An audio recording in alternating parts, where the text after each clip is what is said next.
Yung nakakuha ng sticker natin ay magpapatato na. Nice day ngayong araw. Ngayong araw nga ay magpapatato na yung nakakuha ng sticker natin. Kapag may sticker, siguradong may pa-free tattoo. At ang balak ng client natin ngayon ay magpatato dito sa bandang braso. Kaya ididikit na natin to gamit ang transfer gel ng Crazy Tattoo Supply. At ang ipapatato nga ng client natin ngayon ay si Medusa. Kaya i-ready na natin yung mga kailangan natin gamitin. Syempre, gamit pa rin ang product ng Crazy Tattoo Supply. Sa nagtatanong kung saan nabibili, ilalagay ko na lang din sa comment section yung link ng shop nila. At syempre, hindi na natin to papatagalin para maumpisahan na natin. Bago pala mapili ng client natin itong si Medusa, meron pa talaga siyang design na gustong ipatato. Ito dapat yung gusto niyang ipatato at ang gusto niyang mangyari ay sa binte. At ang sabi ko sa client natin, minimum size lang ang pa-free tattoo. Kung sakaling ipapatato niya sa binti yun ay magiging bitin lang yung mismong design.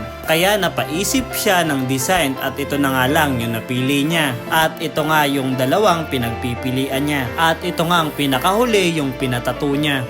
Para sa mga hindi pa nakakaalam na nagbabalak na makakuha ng sticker, ang pa-free tattoo natin ay minimum size. Kaya sa mga gusto ng small tattoo, pwede rin kayong mag-abang ng sticker dahil kapag nakuha mo ang sticker ay may pa-free tattoo tayo. At kung sakaling ayaw mo naman ng mga maliliit na tattoo, pwede ka namang hindi sumali sa palaro natin. At kung sakaling gusto mong magpatato ng malalaki, open naman ang studio natin. Pwede natin pag-usapan yung design na gusto mong ipatato. Kung gusto mo rin magpa-customize ng sarili mong design para din magawa natin yung design na gusto mong mangyari. Bale, kahit anong design naman na gusto mong ipalagay ay pwede nating i-edit para magawa talaga yung design na gusto mong ipatato. Hindi lang naman din malaking tattoo ang ginagawa natin. Ang small tattoo, black and gray o colored tattoo ay ginagawa din naman natin. Enhance o cover up, madalas naman din natin na ginagawa. Pero ang cover up ay nakadepende sa tagal ng tattoo. Kung matingkad pa yung mismong tattoo na i-cover up ay alanganin pa. Mas mainam sa mga dark na tattoo ay medyo pinapatagal muna sa balat para mag-light bago i-cover up para nang sa ganon ay makover talaga ng maayos. Pero yung malalabo naman na tattoo at gusto nang ipa-cover up, kayang-kaya na yan magawa. Sa pagko-cover up, mas mainam, masunod din yung design na gusto mong mangyari. Dahil kaya lang naman tayo nagpapatato dahil gusto natin yung design o meaning nun para sa atin. Kaya kung undecided ka pa sa design na gusto mong ipatato, huwag ka agad-agad na magpatato dahil alam naman natin na ang tattoo ay permanent na sa balat. Baka ang mangyari kapag hindi mo gusto yung design ay ipa-cover up mo lang din ulit. Kaya sa mga nagbabalak ng magpatato, pag-isipang maigi kung ano yung design na gusto talagang ipatato. Malapit na rin pala tayong matapos at konting highlights na lang at makikita na rin natin kung ano yung kilalabasan sa ginawa nating tattoo. At itong tinato natin ay free tattoo lang dahil siya yung masikap na nakakuha ng sticker natin. Kaya siya yung maswerte na nagkaroon ng pa-free tattoo. At sana sa susunod ikaw naman yung makakuha ng sticker natin.